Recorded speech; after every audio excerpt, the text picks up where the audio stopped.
Hello guys, it's Mr. Clan, fourth year student of Orenburg State Medical University. And guys, in this video I am going to tell you about fee structure और उसमें क्या कुछ चीज़ें included होती हैं इस फी में।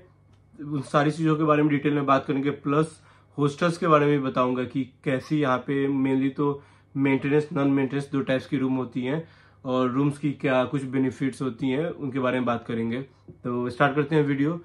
तो गाइज फी स्ट्रक्चर कुछ ऐसी है कि तीन टाइप से यहाँ पे फी पे कर सकते हैं। एक है वन टाइम, एक है टू टाइम और तीसरा है yearly. Yearly almost 6,000 per year होती है, जो कि टोटल हो जाती है $36,000 और वन टाइम पैकेज जो है वो है $23,000। तो देख सकते हैं डिफरेंस का कितने ज़्यादा कहा जा रहा है, बट ये है कि वन टाइम वाला तो एक साल के अंदर ही पे करनी होगी, तो ऐसी है। और क्या कुछ है इंक्लूडेड, तो ऐसा है कि अपना ट्यूशन फी है 6 साल तक की जितनी है ट्यूशन फी टोटल होती है ये $23,000 में। एक्स्ट्रा देने की नीड नहीं है। प्लस आपका मेडिकल इंश्योरेंस का जो चार्ज है वो, प्लस हॉस्टल फी है वो, और वीज़ा के जो चार्जेज होते हैं, ये सारी चीज़ें इंक्लूड होती हैं। तो इन्हीं सब चीज़ों के बारे में डिटेल में बात करते हैं। तो गाइस स्टार्ट करते हैं वीडियो। बाकी बात करें कि क्या कुछ इंक्लूडेड है इसमें, तो गाइस इसमें आपका ट्यूशन फी होगी। अगर आप वन टाइम पे कर रहे हैं देन आपके 6 साल तक के सारे ट्यूशन फी होंगे। आपको अलग से कॉलेज फी पे करने की नीड नहीं है, इसी में सारे हैं। प्लस इसमें होगी हमारी हॉस्टल चार्ज। हॉस्टल फ्री हो जाएगी, बट इसमें ऐसा है कि हॉस्टल में रूम्स भी दो टाइप के हैं, फ्लोर अलग अलग हैं। कुछ मेंटेनेंस फ्लोर होते हैं, कुछ होते हैं नॉन मेंटेनेंस। तो डिफरेंस क्या है, तो डिफरेंस ऐसी है कि जो मेंटेनेंस फ्लोर है उसके जो रूम्स होंगे उसमें अटैच बाथरूम होंगे। और बाकी बेनिफिट के नाम पे ये होगी कि कुछ फ्लोर पे किचन नहीं है, बट जो मेंटेनेंस है उसमें किचन होगी ही होगी, तो ये थोड़ी बेनिफिट में आ जाएगी। प्लस ये होती है कि वहाँ पे आपका जो साफ सफाई होगा तो मामा रेगुलर वे में रूम में करेगी आके साफ। बाकी जो नॉन मेंटेनेंस है उसका रूम का तो खुद ही करनी होगी। बाकी जो कॉरिडोर एरिया हो गया या कॉमन बाथरूम हो गया, ये सब मामा एवरीडे करेगी, तो कोई प्रॉब्लम है नहीं।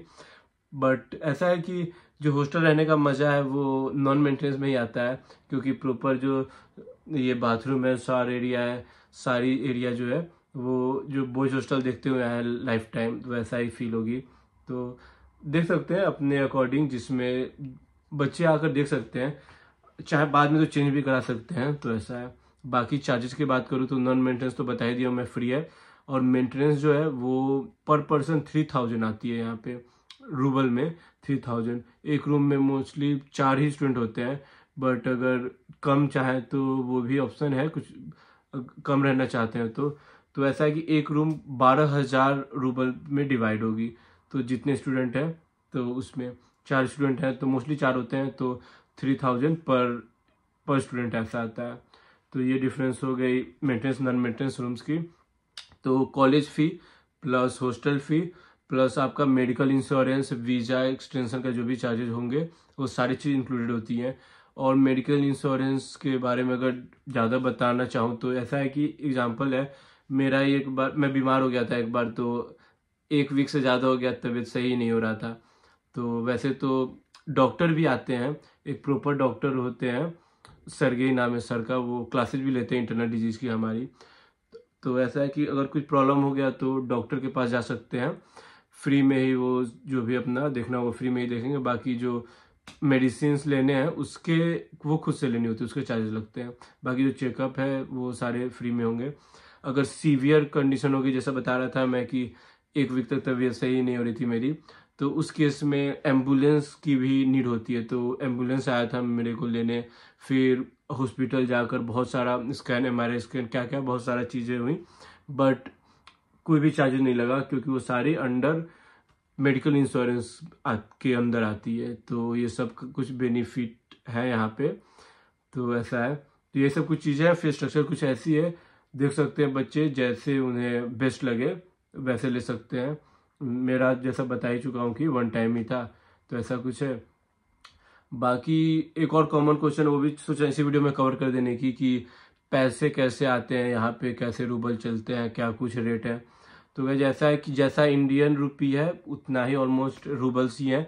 फ्लक्चुएट थोड़ा करता है, मतलब 10,000 अगर रूबल को इंडियन में कन्वर्ट करें तो ऑलमोस्ट वही आएगा। मतलब घर से आया 10,000 रुपीज़, उसको कन्वर्ट करें तो फिलहाल 9,900 समथिंग, 9,600 ऐसा मिल रहा है। कुछ दिन पहले 10,000 या फिर 11,000 में मिल रहा था। तो वही 10,000 के ही फ्लक्चुएट करता है, कभी ऊपर कभी नीचे, मोस्टली सेम ही अगर माने तो वो रहेगा। तो वही रेंज है, तो कुछ खास प्रॉब्लम होती नहीं है। गूगल पे सारी चीज़ें इधर काम करती हैं। घर से अगर पैसे आने हैं तो गूगल पे में डाल देंगे, यहाँ पे काम करता है। और बात आती है कन्वर्ट कराने के लिए, क्योंकि यहाँ पे तो रूबल में चलते हैं, तो मोस्टली ऐसी फिलहाल ऐसा हो रहा है। पहले तो बाइनांस ऐप के थ्रू होती थी या फिर और कुछ टेक्निक थी। फिलहाल ऐसा हो रहा है कि कुछ स्टूडेंट हैं या फिर कुछ लोग भी होते हैं, तो वो ऐसा करते हैं कि जो वर्कर होते हैं, काम करते हैं, उन्हें पेमेंट तो होती है रूबल में, तो उनसे कनेक्टेड रहते हैं ये लोग, और हम देंगे उन्हें रुपीज़ और वो लोग हमें अपने रेट के अकॉर्डिंग वो लोग देंगे रूबल।